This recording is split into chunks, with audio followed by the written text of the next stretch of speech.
നമസ്കാരം. ഹോർമുസിൽ ഇറാൻ സൈന്യം വെടിവെച്ചത് ഇന്ത്യൻ കപ്പലുകൾക്ക് നേരെയെന്ന റിപ്പോർട്ട്. ഇറാഖിൽ നിന്നുള്ള 2 ദശലക്ഷം ബാരൽ എണ്ണയുമായി പോവുകയായിരുന്ന എണ്ണക്കപ്പലടക്കമുള്ളവയ്ക്ക് നേരെയാണ് ഒമാൻ ഉൾക്കടലിൽ വെച്ച് ആക്രമണം ഉണ്ടായതെന്ന് ദേശീയ മാധ്യമങ്ങൾ റിപ്പോർട്ട് ചെയ്തു. സംഭവത്തിൽ ആർക്കും പരിക്കേറ്റിട്ടില്ലെന്നാണ് നിലവിലത്തെ റിപ്പോർട്ടുകൾ.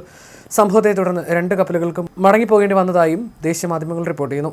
ജഗ് അർണവ്, സൻമാർ ഹെറാൾഡ് എന്നീ 2 ഇന്ത്യൻ പതാകയേന്തിയ കപ്പലുകൾക്ക് നേരെയാണ് ആക്രമണമുണ്ടായത്. ഹോർമുസിൽ നിന്ന് 2 ഇന്ത്യൻ കപ്പലുകളെ തിരിച്ചുവിട്ടെന്ന റിപ്പോർട്ടിന് പിന്നാലെയാണ് മറ്റൊരു കപ്പലിന് നേരെയും വെടിവെപ്പുണ്ടായി. സംഭവത്തെക്കുറിച്ച് ഇന്ത്യൻ നാവികസേന വിവരങ്ങൾ ശേഖരിച്ചു വരികയാണെന്നും ഇതുമായി ബന്ധപ്പെട്ട വൃത്തങ്ങൾ പറഞ്ഞു. സംഭവത്തെ തുടർന്ന് ഇറാനിയൻ അംബാസഡറെ വിളിച്ചു വരുത്തിയതായി ഔദ്യോഗിക വൃത്തങ്ങൾ അറിയിച്ചു. വിദേശകാര്യ മന്ത്രാലയം ഉടൻ തന്നെ വിഷയത്തിൽ പ്രസ്താവന ഇറക്കിയേക്കും. യുദ്ധത്തിന്റെ പശ്ചാത്തലത്തിലുള്ള അനിശ്ചിതത്വങ്ങൾക്കിടയിൽ ഇറാന്റെ പ്രവർത്തനങ്ങൾ ഒരു ഏകോപിത സംവിധാനത്തിലല്ല നടക്കുന്നത് എന്ന സൂചനകൾക്കിടയിലാണ് ഈ സംഭവം റിപ്പോർട്ട് ചെയ്യപ്പെട്ടിരിക്കുന്നത്.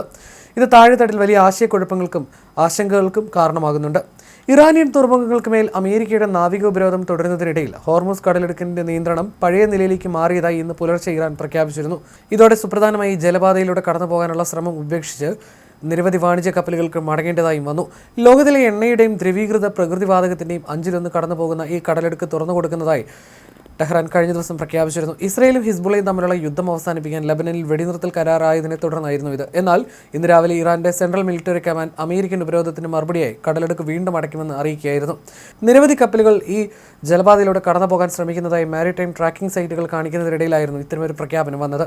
പേർഷ്യൻ ഗൾഫിലെ അമേരിക്കൻ നാവികസേനയുടെ ഉപരോധം സാമ്പത്തിക പ്രത്യാഘാതങ്ങൾ ഉണ്ടാക്കുമെന്ന മുന്നറിയിപ്പ് നൽകുമ്പോഴും ഹോർമുസ് കടലെടുക്ക് ഇന്ത്യൻ കപ്പലുകൾക്കായി തുറന്നു കൊടുക്കുമെന്ന് ഏപ്രിൽ 13 ഇന്ത്യയിലെ ഇറാൻ അംബാസഡർ മുഹമ്മദ് ഫതാലി NDTVയോട് വ്യക്തമാക്കിയിരുന്നു. കഴിഞ്ഞ ആഴ്ച ഇസ്ലാമാബാദിൽ നടന്ന ഇറാൻ അമേരിക്ക ചർച്ചകൾ പരാജയപ്പെട്ടതിനു ശേഷമുള്ള തന്റെ ആദ്യ അഭിമുഖത്തിൽ ഇറാൻ സൗഹൃദ രാജ്യങ്ങളായി കണക്കാക്കുന്ന 5 രാജ്യങ്ങളിൽ ഇന്ത്യയെ പ്രത്യേകം ഉൾപ്പെടുത്തിയിട്ടുണ്ടെന്നും അദ്ദേഹം പറഞ്ഞിരുന്നു. ഹോർമുസ് കടലിടുക്കിലൂടെയുള്ള ഇന്ത്യൻ കപ്പലുകളുടെ സുഗമമായ യാത്ര ഉറപ്പാക്കാൻ ഇരു ഗവൺമെന്റുകളും തമ്മിൽ നേരിട്ടുള്ള ബന്ധം നിലവിലുണ്ടെന്നും അദ്ദേഹം വ്യക്തമാക്കിയിരുന്നു. ഇന്ത്യൻ കപ്പലുകളെ ഹോർമുസ് കടലിടുക്കിലൂടെ കടന്നു പോകാൻ അനുവദിക്കുന്ന തരത്തിൽ ഞങ്ങൾ ഇന്ത്യൻ ഗവൺമെന്റുമായി നല്ല ബന്ധത്തിലാണെന്നായിരുന്നു അന്ന് അദ്ദേഹം NDTVയോട് വെളിപ്പെടുത്തിയത്. ഇതിനിടയിലാണ് ഇപ്പോൾ ആശങ്കപ്പെടുത്തുന്ന ഇത്തരമൊരു നീക്കം ഉണ്ടായിരിക്കുന്നത്. നിലവിൽ ഇന്ത്യയുടെ 2 ഡിസ്ട്രോയറുകളും ഒരു ഫ്രിഗേറ്റും ഒരു ടാങ്കറും ഒമാൻ ഉൾക്കടലിൽ നിലയുറപ്പിച്ചിട്ടുണ്ട്. അതേസമയം കപ്പൽ ഗതാഗതത്തിന് നിയന്ത്രണം ഏർപ്പെടുത്തിയതോടെ ശനിയാഴ്ച 6ഓളം കപ്പലുകൾ പാതി വഴിയിൽ യാത്ര അവസാനിപ്പിച്ച് മടങ്ങിയിരുന്നു. US ഭരണകൂടം വാഗ്ദാനങ്ങൾ ലംഘിച്ചതിനാൽ ഹോർമുസ് കടലെടുക്ക് പൂർണ്ണമായി അടയ്ക്കുകയാണെന്നും ഒരു രാജ്യത്തിന്റെയും കപ്പലുകളെ കടന്നു പോകാൻ അനുവദിക്കില്ല എന്ന റേഡിയോ സന്ദേശം ഇറാൻ നാവികസേന കപ്പലുകൾക്ക് നൽകുകയായിരുന്നു. അമേരിക്കൻ ഉപരോധം അവസാനിക്കുന്നതുവരെ നിയന്ത്രണം തുടരുമെന്ന് IRGC മുന്നറിയിപ്പ് നൽകിയിട്ടുണ്ട്. വെടിനിർത്തൽ കരാർ തകർന്നാൽ വീണ്ടും ബോംബുകൾ വർഷിക്കാൻ തുടങ്ങുമെന്ന് ട്രംപ് മുന്നറിയിപ്പ് നൽകിയിട്ടുണ്ട്. വാഷിംഗ്ടൺ തങ്ങളുടെ വാഗ്ദാനങ്ങൾ പാലിച്ചില്ലെന്നും അതിനാലാണ് തങ്ങൾ ഇത് വീണ്ടും അടയ്ക്കുന്നതെന്നാണ് ഇറാന്റെ നിലപാട്. ഇനി മുതൽ ഈ പാതയിലൂടെയുള്ള യാത്രയ്ക്ക് ഇറാന്റെ പ്രത്യേക അനുമതി ആവശ്യമാണ്.